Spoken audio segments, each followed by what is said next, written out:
Going to do a little speech himself. Thank you.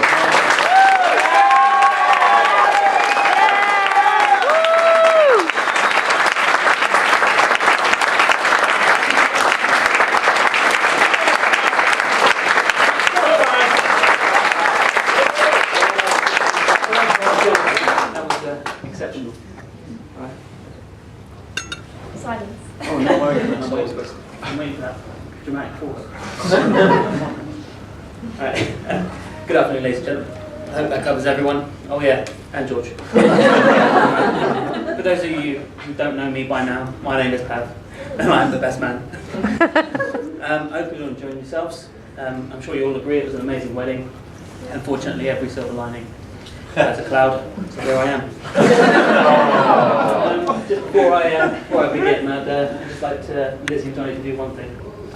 Lizzie, can you put your right hand on the table? Just to your future. Johnny, can you put it on top? Correct. So Johnny, how's that feel right now? It's got quite sweaty palms. Well, make the most of it, my friend, because this is the only time you're going to have the upper hand. Oh, yeah.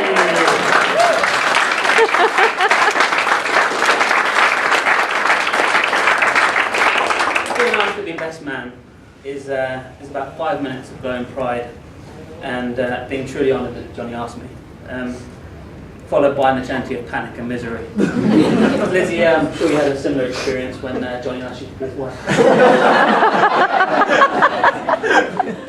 I'll start off with some compliments. I would like to echo what's already been said and compliment the beautiful bride. Johnny, you're one lucky guy. And can I give a special mention to the bridesmaids, Vicky and Nikki. I'm reliably informed that when Lizzie woke up this morning and realised that she was marrying Johnny, it was a bit of a struggle to get her ready. So,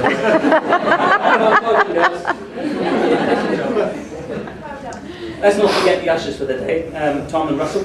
I know that they've both been especially worried that they might not be up to their task. However, after weeks of training and a bout of repetitive strain injury, I'm sure you all agree they've excelled themselves at pointing the chairs. Also, an unsaid thing that the agreement between me and the ushers that they weren't allowed to look better than the best man. I'm glad to see that you've kept it. Before I continue, I'd like to say that in my significantly younger days, I spent a lot of time in the company of the groom. He had as much part in developing my sense of humour as anyone. So although I've tried to make this speech funny, if it's not, please blame him. Johnny has the pleasure of knowing me and quite a few others here today from school. And I must say the pleasure's been all his. I'd like to say that we were a good influence on each other, but that clearly would be a lie. And as Johnny's already said, it was rather interesting growing up. But however, I would reliably confirm that I've had an integral part in Johnny's education, and as I'll pretty much demonstrate. This has ranged from understanding and grappling with those big questions in life, such as can a frozen apple pie stay on a car roof whilst travelling at as Johnny mentioned earlier, the answer is no.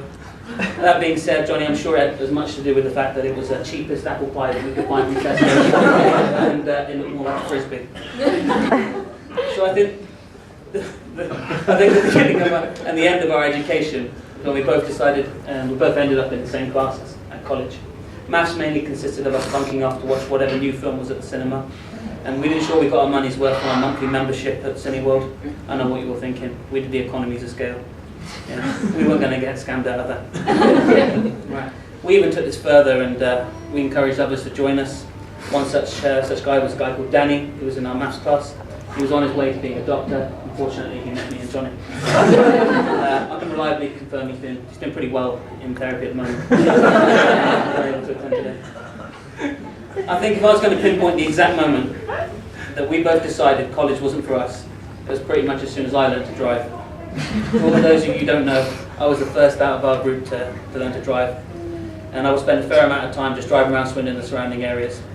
As the first, I felt a responsibility to show others to be responsible and what the result is of being reckless. I used to have a little red mini Metro, and one night we all decided to go for a drive to Barbary Castle.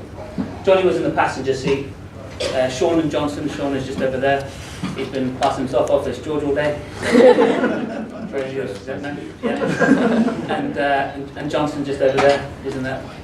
Really happy you were there as well, weren't you? I was, yeah. It's an amazing experience.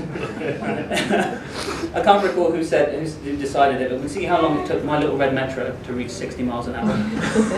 Never did. Never will. Johnny watched the speedometer, and Sean was keeping an eye on the time, and we were off. We all watched the speedometer reach 40, 50, then bang. Yeah, and come to think of it, Johnson, where were you? Shouldn't you be looking at the road? I was out the window.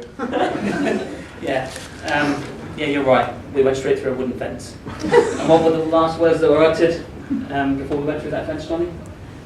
It's not straight. Yes, the road is not straight. So that day, not only did we all learn that the Metro with 4 blokes in can't reach 60 miles an hour, but should you ever go down that road, yes, it isn't straight. Following the crash, we got a little bit more perspective, and we drive a little closer to home, often heading down to the Hungry Horse to grapple our minds with the pub quiz.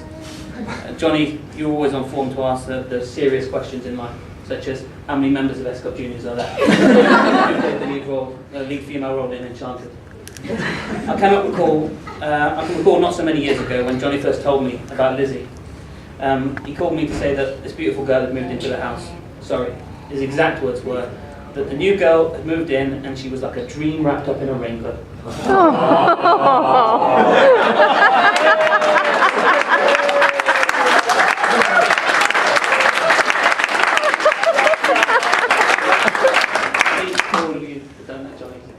Kind of like Johnny.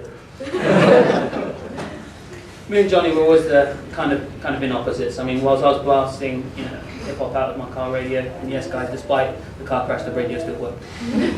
Johnny would be singing his heart out to S Cup Juniors, Busted, Disney Princess album. And whilst Johnny would never really eat anything that had the remotest amount of pepper or spice, I'd always be up for anything sticky chili beef. Come to think of it, I don't actually know why we were friends at the time. But I would like to say it's not all doom and gloom. We were forward thinkers at college, and me and Johnny made a pact that in the event that neither of us were married and settled down by the time we were 30, that we would put all our money together and buy a bar in an island in the Caribbean, living the life, living the dream. I guess it's a bit too late for that now, hey? or is it, Johnny? On a more serious note, I would like to say that Johnny is just a top bloke. There aren't many guys out there who are as generous, kind and considerate as him in the world. Even on his stag, very discreetly paying for everyone's lunch whilst nobody was looking. So what I'm really saying, Lizzie, is I guess you're a lucky girl as well. I'd like to thank both sets of parents, Sally and Barry, and John and Sue, who have shown great support to the happy couple in the build-up to the special day. I'm sure that Johnny and Lizzie will agree, and they played a pivotal role on this momentous occasion. Johnny, you've been a great friend to me, and we've had some great times together, and I'm sure we'll have many more in the future, and it's been an honour to be your best man today. Having known Johnny for many years, I'd like to say that I know him better than most. I can honestly say I've never seen him happier, or sadder. I'm also pleased that he found such a wonderful person that he can spend the rest of his life with. You'll be happy to know we're coming to the end of my speech now. I can tell that everyone's having a great time, and that this is mainly down to the weeks and months and almost years of planning. And they've done an incredible job and made it such a special day. I'd like to end with a rather poignant quote for all you romantics out there, George. Marriage is not about finding a person you can live with, it's about finding a person you can't live without. Johnny has definitely found that person. So it gives me immense pleasure to invite you all to stand once more, raise your glass. Yeah, to love, laughter, and happy ever after. Mr. and Mrs. Thorpe.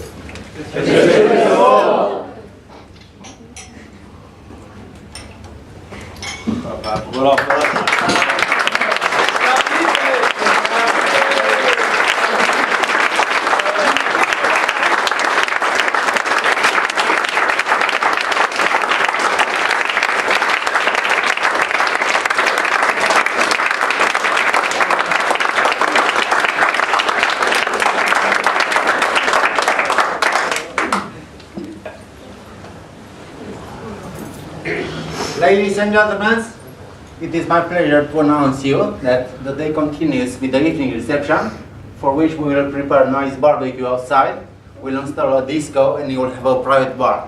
But for this, I will kindly ask you to make your way into the main bar in the courtyard for 1 hour, so we can turn around the room, and I will call you back as soon as we are done.